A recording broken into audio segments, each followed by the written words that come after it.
Iva Bdrar is a Serbian writer. She's a dramaturge, playwright, and scriptwriter. She completed studies of dramaturgy at the Faculty of Dramatic Arts in Belgrade and a Master of Theatre Studies at Sorbonne Nouvelle Paris 3. She's the author of several plays, Rule of Thumb, Geraniums Can Survive Anything, Tomorrow is, for now, always here, and If I Don't Behave Then What? Her plays are translated into English, French, and German, and maybe some other languages. I know, but I'm not sure, that you translate all your play yourself into French. No. No? I thought, okay. But you're so good in French, you're bilingual, so I was taking that for granted, but anyway. She received several awards for her work. The Brücke Berlin Prize. This prize pays tribute to an important contemporary work from the literature of Central and Eastern Europe and its outstanding translation into German. The Sterija Award, one of the Serbian most prestigious theatre prizes, and the Artifact Prize. Her plays were staged in many theatres, in Germany at Schauspiel Köln, Schauspiel Stuttgart, in Austria in the Cosmos Theatre in Vienna, in the USA at the Cherry Arts in Ithaca, New York State. It's been read at the New York City Public Library, in France au Théâtre du Nord, and in Germany at the Deutsche Theater, and shortlisted for the Theater Treffen Stückemarkt in Berlin. This is a very famous event for Playwright. The Stückemarkt present new authors from all over the world. In Germany, her plays are represented by Rowohlt Verlag. I mention it because we are in the house of Heinrich Ludwig Rowohlt, so it is an important detail. And she currently lives in Berlin. Iva? I will read for you tonight the latest play I wrote. So it's called And If I Don't Behave Then What? It's a play that describes a story of a woman from her birth to her death through 13 advices that her mother gives to her. So the advices on ears, on swimming pools, on apples, on Sunday, on blood, etc. So actually I was trying through this play to kind of describe how the identity of a woman is constructed and how these advices are some sort of this feminine protection, but also they're some also form of some construction that prevents us to be rebels or to create some kind of a safer environment. So I will read to you tonight 2 advices. It's the 6th one and the 13th one, which is the last one. On dimples, age 32. My mother always said, stay from people with chin dimples. They're the ones God wanted to push away, like this. But people with cheek dimples, they are okay. They are the ones God wanted to pull closer, like this. And my mother, despite being irreligious, despite teaching Marxism at the driving school, despite loving me more than anything in the world, and not God, of course, that's what she said. And she said all these things, and so I decided to act exactly the same in my life. To be a-religious, to love myself more than anything in the world, but to stay close to people with cheek dimples, because it's best to stay close to things that are safe in life. So cheek dimples, yes, but no chin dimples whatsoever. And then I fell in love with a man who had both cheek and chin dimples, and I thought maybe he's the one, since I spent a lot of time looking for a man who would have cheek dimples and not a chin dimple. And I couldn't find one. So I thought this might be the one, because I never would have guessed that somebody could have 3 dimples, 2 on the cheeks and 1 on the chin. And so I thought maybe he's the one, because he's neither been pushed away nor pulled closer, but he's firmly in place, stable, well situated, decent, with his 3 dimples. And so I decided to pursue a relationship with a man with 3 dimples. And life was really wonderful with my man with 3 dimples. And sushi was ordered online with my man with 3 dimples.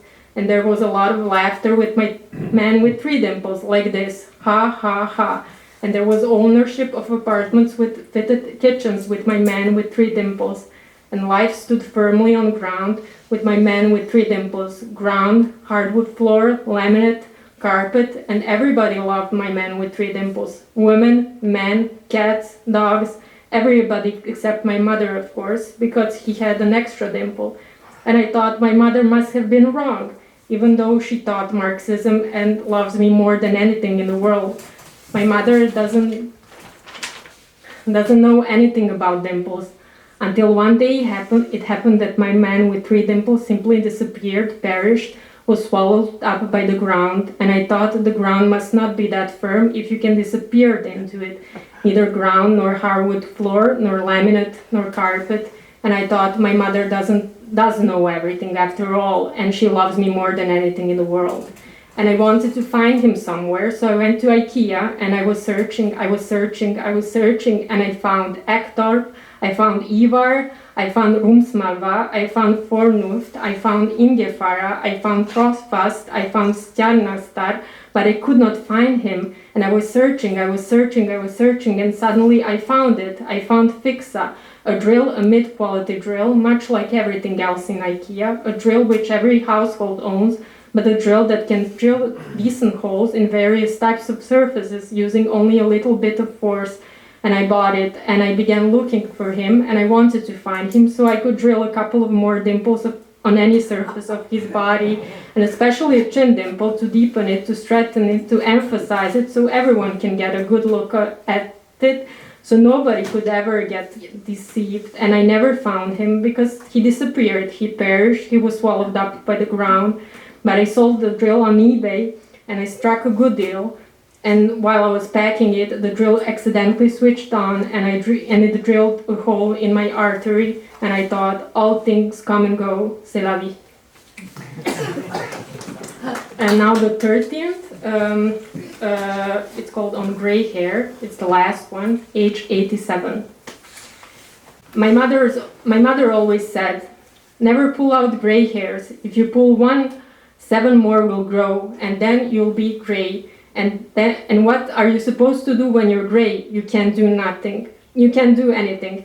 And since this all sounded very reasonable, I of course listened to her, and I didn't pull out my gray hairs, but I didn't pull them out mostly because I didn't have any, because I had good genetics, and even though I was really quite old, and even though I couldn't walk anymore, and even though I couldn't talk anymore, my hair was still so black that it was almost the Vanta black shade, which is the blackest shade of black. And only black holes are blacker than this shade, so I could easily abide by what my mother always said. And you could say I was living in the bliss of my black hair, and what I was talking about again.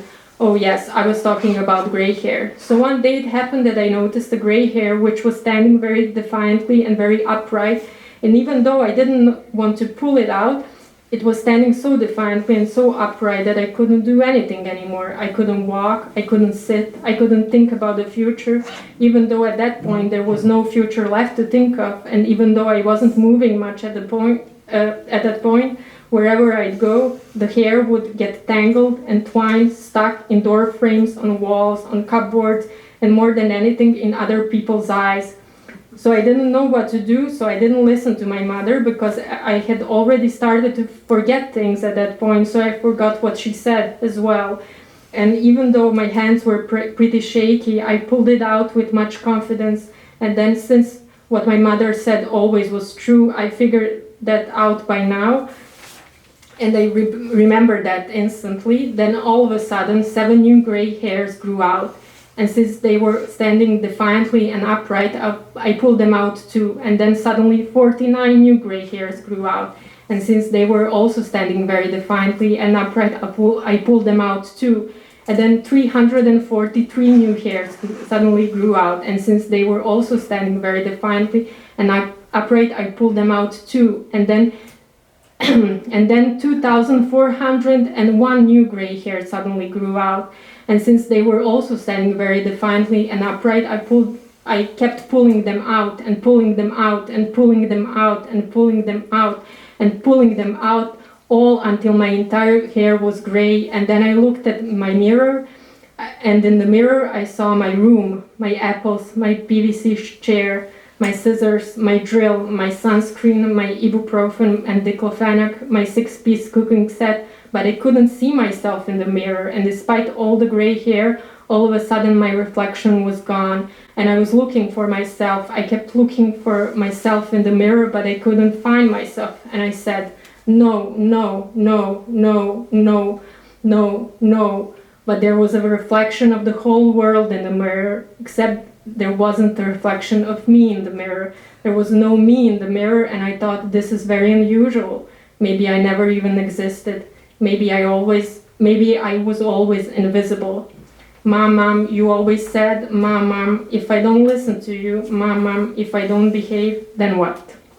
That's all. Thank you.